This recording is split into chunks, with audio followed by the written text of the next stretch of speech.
HSC 2024 দেখো শেষ মুহূর্তে এসে সেরে সো আমরা আলটিমেটলি 3 ক্যাটাগরির স্টুডেন্ট পাই এবং এই তিন যে ক্যাটাগরি আছে এই 3 ক্যাটাগরির কোন ধরনের স্টুডেন্টের কি রকম ভাবে প্রিপারেশন নেওয়া উচিত আজকের এই ভিডিও সেটা আমি ডিটেইলসে তোমাদেরকে বলবো। দেখো প্রথম যেটা আছে তারা আলটিমেটলি বইয়ের সবই পারে, কারণ কি কারা তোরা প্রথম দিন থেকে পড়ছে তাদের কোনো সমস্যা নাই। সো তোমরা জাস্ট কি করবা, বেশি বেশি করে রিভিশন দিবা, আর তোমাদের কোনো কাজ নাই। তোমরা বেশি বেশি করে রিভিশন দিবা এবং যেটা করতে পারো বিগত বছরের যে টেস্ট পেপার আছে সো টেস্ট পেপারের যে কোশ্চেনগুলো আসে সেগুলো কি বলতো সব সলভ করে ফেলবা। সো তোমাদের কাজ এটা। এর পাশাপাশি এটা তো তোমার সিকিউ হবে, সিকিউ এর পাশাপাশি তোমাকে কি এমসিকিউ তে কিন্তু ফোকাস দিতে হবে, অবশ্যই এমসিকিউ তে ফোকাস দিতে হবে, কারণ তোমাকে ভালো রেজাল্ট যে কোনো ভাবে করতে হবে। সো এবার সেকেন্ড ক্যাটাগরি আসি মধ্যম, যে তারা আলটিমেটলি মানে কোনো চ্যাপ্টার যে একেবারে পারে না এমন না, সেই চ্যাপ্টার সম্পর্কে তার আইডিয়া আছে কিন্তু আলটিমেটলি কি করতে পারে না, সেই চ্যাপ্টারে সে সমস্ত কিছু পারে না। তাহলে তুমি কি করবা, তোমার কাজ যেটা হবে তোমার প্রত্যেকটা চ্যাপ্টারে যেগুলো ইম্পর্টেন্ট আছে কি আছে, যেগুলো ইম্পর্টেন্ট আছে সেই ইম্পর্টেন্ট টপিকগুলো তোমাকে আগে শেষ করতে হবে। মানে ইম্পর্টেন্ট যে টপিক আছে সেগুলো তোমাকে প্রতি চ্যাপ্টারে সেগুলো শেষ করতেই হবে। দেখো তুমি কিন্তু শেষ মুহূর্তে এসে এমন একটা দশায় আসো, হয় তোমার রেজাল্টটা খারাপ হয়ে যাবে, না হলে কি তোমার রেজাল্টটা কি হাই হয়ে যাওয়ার পসিবিলিটি আছে শেষের এই কয়দিন। তুমি যদি শেষের এই কয়দিন ভালোভাবে কাজে লাগাতে পারো অবশ্যই তুমি কি এই মধ্যম থেকে কি বলতো ফার্স্ট ক্যাটাগরি যেতে পারবা এবং একটা ভালো রেজাল্ট কিন্তু উপহার দিতে পারবা।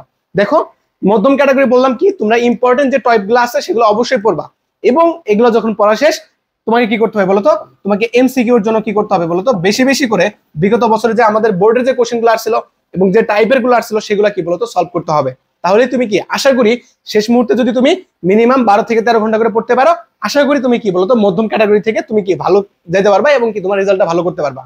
এবার আসি যে থার্ড ক্যাটাগরি, এরা বলতে গেলে কিছুই পারে না, আলটিমেটলি সে কিছুই পড়ে না, পারে না বললে ভুল হবে, সে পড়ে নাই, না পড়লে পারবে কই থেকে, তার মানে আলটিমেটলি সে কি বলতো কিছুই পড়ে নাই। তো দেখো তোমাদের জন্য এখনো সুযোগ আছে, তুমি যদি চিন্তা করো তোমার পদার্থ রসায়ন ম্যাথ তারপর হচ্ছে কি বায়োলজি আইসিটি মিলা 54টা চ্যাপ্টার আছে, তুমি যদি প্রত্যেকদিন এখন একটা করে চ্যাপ্টার পড়ো তাহলে কিন্তু সেটা সম্ভব। এখন বলো যে একটা চ্যাপ্টার কি তাহলে সম্ভব, একটা চ্যাপ্টার কি একদিনে পড়া সম্ভব? অবশ্যই সম্ভব না, কারণ একটা চ্যাপ্টার যদি একদিনে পড়া সম্ভব হইতো তাহলে তোমাকে তো 2 বছর দিত না, 2 বছর কি দিত, এখন সময় আছে কত, 2 মাসও নাই।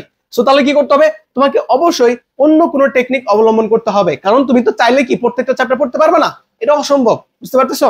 তাহলে কি করতে পারো, তুমি প্রত্যেকটা চ্যাপ্টারের উপর স্ট্যান্ডার্ড ওয়াইজ 5টা থেকে 6টা সৃজনশীল পড়ো, 5টা থেকে 6টা স্ট্যান্ডার্ড সৃজনশীল পড়ো। কারণ কি, কারণ দেখবা এসএসসি বোর্ড কোশ্চেন একই কোশ্চেন আসবে, বারবার তারা একই কোশ্চেন দিবে। তোমার দেখো 8টার মাঝখানে তোমাকে অ্যান্সার করতে হবে কতগুলা, 5টা অ্যান্সার করতে হবে। তুমি 8টা কোশ্চেনের মধ্যে তোমাকে অ্যান্সার করতে হবে গুলো 5টা। এখন 8টা থেকে 5টা অ্যান্সার করা খুবই টাফ না, কারণ তুমি যদি প্রত্যেকটা চ্যাপ্টারের 5টা থেকে 6টা সৃজনশীল পড়ো দেখবা কোনো না কোনো ভাবে তুমি ইন টোটালে তোমার 8টা কোশ্চেনের মধ্যে মিনিমাম 6টা থেকে 7টা কিন্তু কোশ্চেন কি বল কমন পড়ে যাবে। কমন বলতে গিয়ে হুবহু তো কমন না, জাস্ট টাইপ গুলো কমন পড়বে, মানে ধরো এই টাইপ থেকে আসছে ওই টাইপে কি বলতো কমনটা পড়ে যাবে। তো এই জন্য বলতেছি যারা বলতে গেলে কিছুই পারো না তারা প্রত্যেকদিন 5টা থেকে 6টা করে সৃজনশীল পড়ো। আর তোমরা যদি কেউ আমাদের বর্তমানে একটা কোর্স রানিং আছে, সেখানে আমরা কি করতেছি 54 দিনের একটা চ্যালেঞ্জ নিছি। সেই 54 দিনের চ্যালেঞ্জ হচ্ছে প্রতিদিন তোমাকে একটা করে চ্যাপ্টার পড়তে হবে এবং প্রতিটা চ্যাপ্টারে আমরা কি করি আলটিমেটলি 5টা থেকে 6টা কি সৃজনশীল দেই। তুমি যদি সেই সৃজনশীলগুলো পড়তে পারো আশা করি অবশ্যই সেখান থেকে কি বলতো বোর্ডে তুমি কমন পাবাই। কারণ কি, কারণ এগুলো আমরা বিগত বছরের যে টেস্ট পেপার আছে সেটা অ্যানালাইসিস করে বানাইছি। সো সময় থাকতে তুমি কি চাইলে এটা ভর্তি হতে পারো, আর তুমি যদি নিজে নিজেই 5টা থেকে 6টা করে খুঁজে খুঁজে বের করতে পারো সো মোস্ট ওয়েলকাম। তাহলে তুমি কি নিজে নিজেই পড়ো, তোমার টাকা নষ্ট করার কোনো দরকার নাই। আর যারা মধ্যম ক্যাটাগরিতে আসো যে আলটিমেটলি বুঝতেছো না যে কোন কোন টপিকগুলো পড়া ইম্পর্টেন্ট, মানে ইম্পর্টেন্ট টপিকগুলো কোনগুলা, তাহলে আমার কি বলতো আমাদের কোর্সে ভর্তি হয়ে যেতে পারো।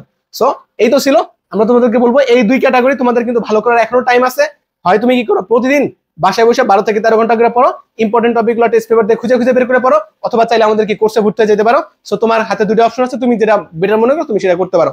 তোমার যদি মনে হয় যে না আমার ক্যাপাবিলিটি আছে যে আমি নিজে নিজে পড়তে পারবো, তাহলে তুমি মোস্ট ওয়েলকাম পড়ো, তোমার টাকা নষ্ট করার কোনো দরকার নাই। আর তুমি যদি বলো যে না শেষ মুহূর্তে তো আমার টাইমই নাই, আমি কি করবো, আমি পড়বো কখন আবার কি, সো এখানে আমাদের কি সবকিছু গুছাই দেওয়া আছে, চাইলে তুমি কি আমাদের বলতো কোর্সে ভর্তি হয়ে যেতে পারো।